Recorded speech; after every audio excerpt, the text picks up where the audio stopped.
Good morning, students. Today we are going to read future indefinite tense. आज हम future indefinite tense के बारे में जानेंगे। जब हम हिंदी में वाक्य बनाते हैं तो हिंदी के वाक्यों के अंत में गा, गे, गी ये शब्द आते हैं। इससे हम गेस कर सकते हैं कि ये फ्यूचर टेंस है। फ्यूचर टेंस वो टेंस होता है जो भविष्य में होने वाली हमारी गतिविधि को, हमारी जो एक्टिविटीज़ हैं उनको शो करता है। जैसे हमने एक सेंटेंस लिखा, Sunil will get a good news soon. Sunil जल्द ही एक अच्छी न्यूज़ प्राप्त करेगा। देखिए, ये आने वाले समय की बात हो रही है, तो ये टेंस फ्यूचर का है। इसमें हिंदी में पहचान हो रही है प्राप्त करेगा, तो ग शब्द आ रहा है, तो इससे हमने देख लिया कि ये फ्यूचर इंडेफिनिट टेंस है। इसका फॉर्मूला हम देखते हैं। इसका फॉर्मूला है सब्जेक्ट प्लस विल और शैल प्लस मेन वर्ब की फर्स्ट फॉर्म प्लस ऑब्जेक्ट। हमें इस बात का ध्यान रखना है कि विल किस सब्जेक्ट के साथ आएगा और शेल किसके साथ आएगा। आप एक चीज़ को याद कर लेंगे तो दूसरी चीज़ें आपको अपने आप याद हो जाएंगी। जैसे शेल हमेशा आई और वी के साथ ही आता है, जबकि जितने भी बचे हुए जो सब्जेक्ट्स होंगे सबके साथ विल आएगा। आप सिर्फ एक ही बात का ध्यान रखें कि आई और वी के साथ शेल आएगा और बाकी सब के साथ विल आएंगे। अब हम इसका एफर्मेटिव सेंटेंस बनाते हैं। India will win the match. Bharat match जीतेगा। देखिए, ये सब्जेक्ट हो गया इंडिया, उसके बाद ये विल या हेल्पिंग वर्ब आ गई, उसके बाद मेन वर्ब की फर्स्ट फॉर्म है विन और उसके बाद ऑब्जेक्ट आ गया द मैच। इंडिया मैच जीतेगा। जब हम इसका नेगेटिव बनाएंगे तो हमें ये ध्यान रखना है कि हेल्पिंग वर्ब के बाद में नॉट लगाना है। तो क्या बनेगा ये? India will not win the match. Bharat match नहीं जीतेगा। अब हम बनाते हैं इसका इंट्रोगेटिव सेंटेंस। इंट्रोगेटिव सेंटेंस में हमें ये ध्यान रखना है कि हमने एफर्मेटिव में जो हेल्पिंग वर्ब लगाई थी और नेगेटिव में जो हेल्पिंग वर्ब लगाई थी उसको पहले लिखना है। हेल्पिंग वर्ब जब भी पहले आती है तो वो इंट्रोगेटिव सेंटेंस बन जाता है। जैसे हम इसको बनाते हैं कि सबसे पहले लिखेंगे विल, उसके बाद सभी चीज़ें, बची हुई जो चीज़ें होती हैं उनको हम लिख देंगे। Will India win the match. क्या भारत मैच जीतेगा? अगर हम यहाँ नोट लिख देंगे तो ये इंट्रोगेटिव नेगेटिव बन जाएगा, इसलिए हमने यहाँ पर से नोट नहीं लिखा है। एक बार हम फिर देखेंगे इसका interrogative, will India win the match. अब हम इसका नेक्स्ट सेंटेंस देखते हैं, interrogative plus negative. Will India not win the match. Note के बारे में ध्यान रखना है। जब एफर्मेटिव सेंटेंस जब नेगेटिव बनाएंगे तो हेल्पिंग वर्ब के बाद नोट लगाना है, और जब हम इंट्रोगेटिव नेगेटिव बनाएंगे तो सब्जेक्ट के बाद नोट लगाना है। तो will India not win the match. क्या भारत मैच नहीं जीतेगा? इसको हम दूसरी तरह से भी बना सकते हैं। अगर हमें नोट यहाँ लिखने में कोई दिक्कत हो रही है तो हम नोट को विल के साथ जोड़ देंगे। नोट को जब विल के साथ जोड़ रहे हैं तो विल और नोट मिलके वांट हो जाता है शॉर्ट फॉर्म में। तो want India win the match. क्या भारत मैच नहीं जीतेगा? ये दोनों एक ही हैं। अब हमें हेल्पिंग वर्ब का ध्यान रखना है कि विल के साथ कौन से सब्जेक्ट्स आएंगे और शेल के साथ कौन से आएंगे। तो मैंने आपको शुरू में भी बताया था कि शेल का ध्यान रख लें आप, बाकी सब के साथ विल आएगा।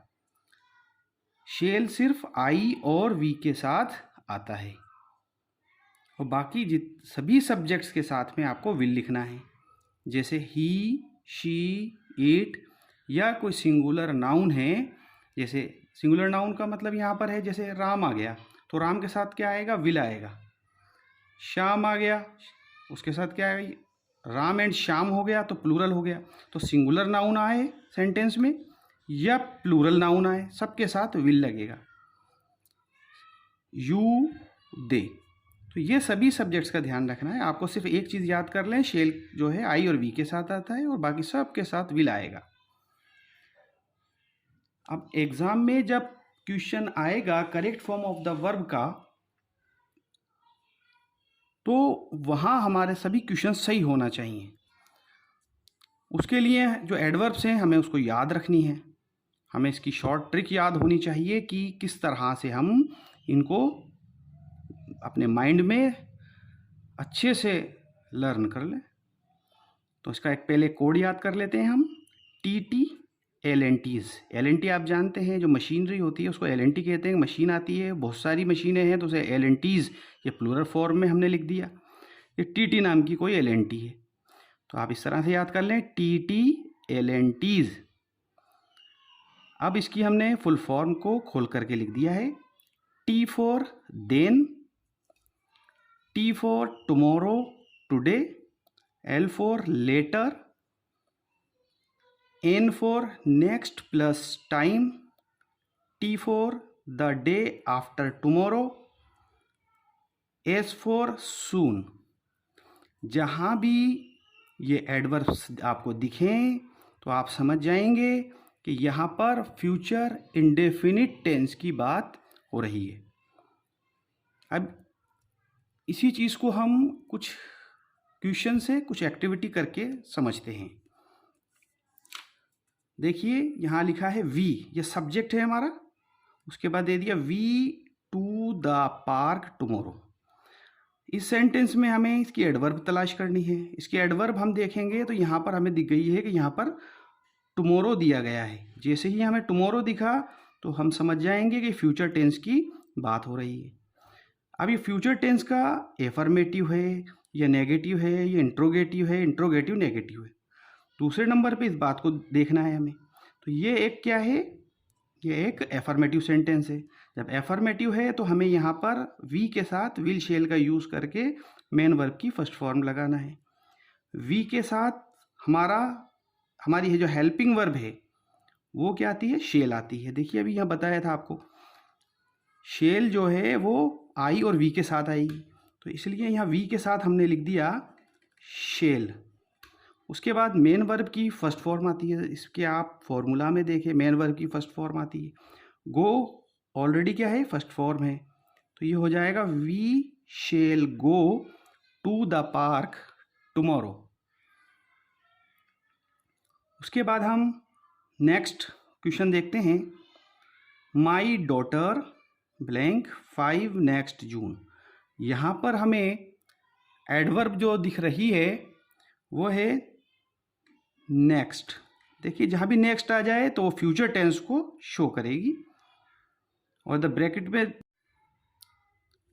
हम इसका जो दूसरा जो एग्जांपल देख रहे हैं, बस ये हमें ध्यान रखना है कि यहाँ पर नेक्स्ट दिखा तो ये फ्यूचर इंडेफिनिट टेंस हो गया। जब फ्यूचर इंडेफिनिट है तो हमें ये ध्यान रखना है कि सब्जेक्ट के साथ विल आएगा या शेल आएगा।